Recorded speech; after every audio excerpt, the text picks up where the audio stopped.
Rekening Ustaz Dasat untuk keperluan masjid diblokir karena tidak aktif selama 3 bulan.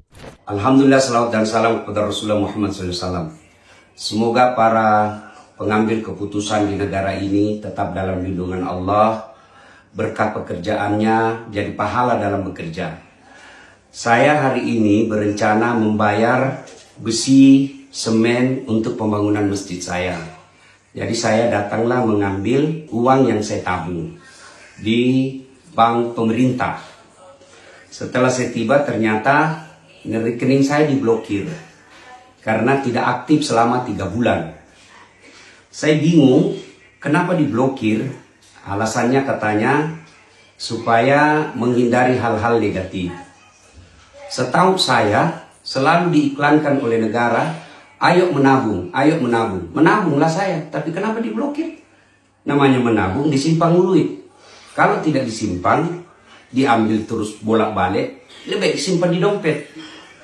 Namanya kita diajak menabung, ya kita simpanlah. Kenapa setelah saya simpan malah diblokir? Dan duit saya ini tidak banyak.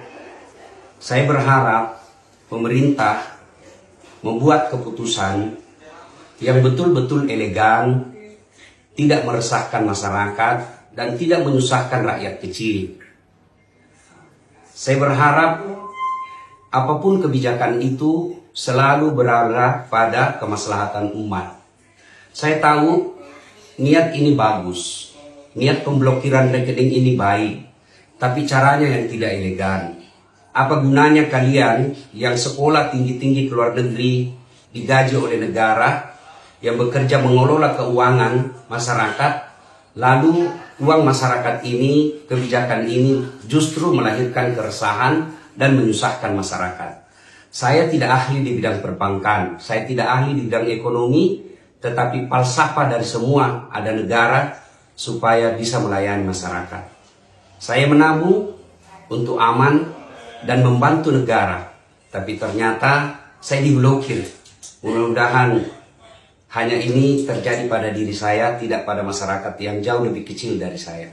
Kepada pemerintah, ini jangan dianggap sebagai teror, jangan dianggap sebagai lawan. Anggaplah sebagai masukan dari rakyat untuk memperbaiki sistem pengelolaan keuangan negara. Saya yakin kalau niatnya baik, pasti Allah tunjukkan jalan yang baik. Saya Dasat Latif dari Kota Makassar. Assalamualaikum warahmatullahi wabarakatuh.